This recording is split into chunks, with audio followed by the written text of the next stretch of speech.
Hello YouTube. Romance, it's one of my favorite Elder Scrolls subjects to talk about on this channel, but this time it's a very peculiar story. Specifically, we will be talking about the Dwemer Klathzgar who attempted to create a robot wife. Now, unfortunately, this isn't one of those funny Dwemer tried to create an anime robot waifu stories.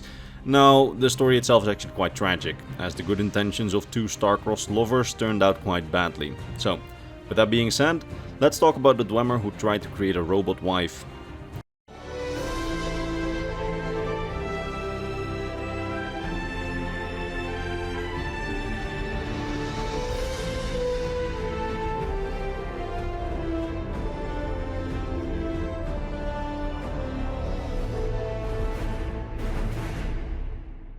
Our story begins in the First Era in northeastern Hammerfell, likely around the year 500 of the First Era. Around this time, the Dwemer Rourken clan had settled across Hammerfell after splitting off from their brethren in Morrowind. For the full story of that whole split and their exodus to Hammerfell and them founding a civilization there, check my video from last weekend on the Rourken Dwemer in the link in the description.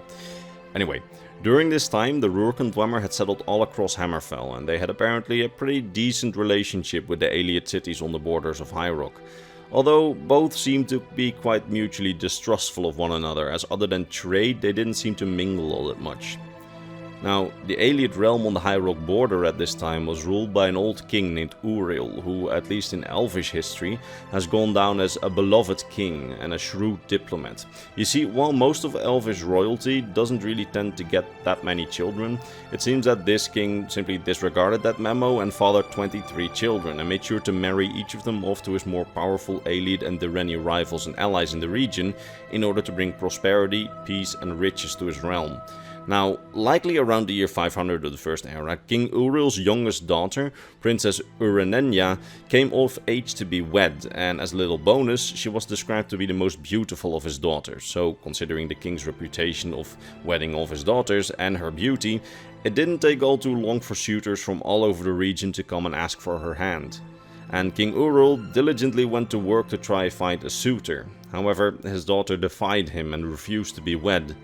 You see, the princess was already in love at this time, and she had a secret relationship with the Rourken Dwemer high artisan Klathzgar, who led a small band of Dwemer who'd settled and built a workshop close to the High Rock border. Unfortunately for them, the Ayleids, despite trading with the Dwemer, highly distrusted their southern neighbors, so King Uriel simply forbade the relationship. This really shows the distrust that the Ayleids had for the Dwemer, as Klathzgar was actually a pretty influential Dwemer, and you'd say that he would be quite a good ally to have as one of the Dwemer high artisans, who are really some of the most skilled people to ever walk Tamriel, basically. But still, King Uriel wouldn't allow their relationship. And when his daughter then refused to be married off and likely tried to run away, he even locked her up in his castle to keep her away from her lover Klathzgar, so she could be married off to someone else. Now, while this is already quite tragic, it's about to become even worse, as at the time of her being locked up, she was slightly ill. Initially, nobody seemed to have thought much about it, but as she was locked up, her illness became worse and worse, and none of her father's healers seemed to have been able to do much about it. When it became clear that she would likely not survive her illness, she had a letter smuggled out of the palace to her Dwemer lover Klathzgar, telling him of her fate, and then he came up with an idea. You see, as a Dwemer high artisan, he had a lot of tools and technologies at his disposal, and thus he started working on a very special Dwemer automaton. He ended up designing a dwarven centurion which could house a mortal soul in it, with the aim of giving his Ayleid lover a new mechanical body so that they could stay together when she would be released from her father's captivity. When even her father, King Uriel, could see that his daughter would never be free of her illness and that she would likely soon be dead, and thus she was worthless to marry off, he released her from captivity, giving her the freedom to do what she wanted. So she went to Klathzgar, her lover, to say her final goodbyes before her death, as at this point she was practically at death's door. Now, in the meantime, Klathzgar had managed to complete the soul-housing centurion, and as the princess arrived to his workshop, he proposed to her that they put her soul in the machine. The princess was reluctant and not at all enthusiastic about the plan, rather spending her final moments with him in their mortal bodies rather than a few more years as a machine.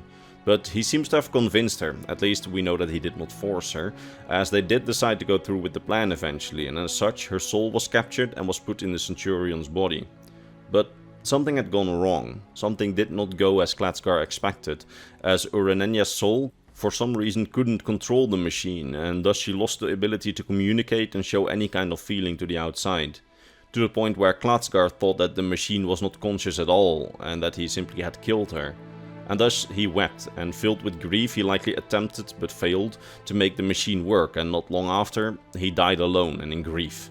But despite his assumptions that the machine was not conscious, the machine was conscious. You see, the problem seems to have been that Uranenya's soul could not properly control the machine, and that her mind was in the machine all along. Seeing her lover dying of grief and without being able to communicate with him or showing any kind of affection, she was locked in the machine now. And then, for eternity, because her soul was locked and she couldn't escape. Her fate was a mystery to her family, as her soul never ascended to Aetherius, meaning that they could not summon her spirit, and to the public what happened to her was a mystery. Her father forbade mentions of her love for the Dwemer, and eventually she was all but forgotten. But then, long after her lover's death and even the fall of her father's kingdom, more than 2000 years later, the Dwemer workshop that she was locked into got rediscovered, as the sands of the Alakir which had swallowed it had now shifted and re-revealed the entrance. We, as the player in Elder Scrolls Online, can enter the ancient ruin and destroy the Centurion, retrieve the soul gem that she was trapped in, and then return it to the Ayleid ruins at Silaseli, the former kingdom of her father, to free her soul, and more than 2000 years later, allow her soul to finally ascend to Aetherius. And that ends the story of these two star-crossed lovers, and I sincerely hope that you enjoyed this video and that you learned something new about the Elder Scrolls universe today. And if you did, why not subscribe to the channel and return for the next lore video? That would really help me out. And as you guys know, if you follow the channel's community tab, the next video will be on the great intelligent apes of Valenwood, the Imga. That being said, thanks for watching the video, and all that remains for me to be done is to thank my top Patreon supporters, Mr. Bernardo Binda, Gabriel Binda, His Soul, Doji, K-Legend M, King Chris, Volkjor of Argonia, Devin Mattingly, Leo Worley, and Sword of Bushido. These wonderful people, along with all the others on screen, make my videos possible, and for that I'm very grateful. Alright, see you next time.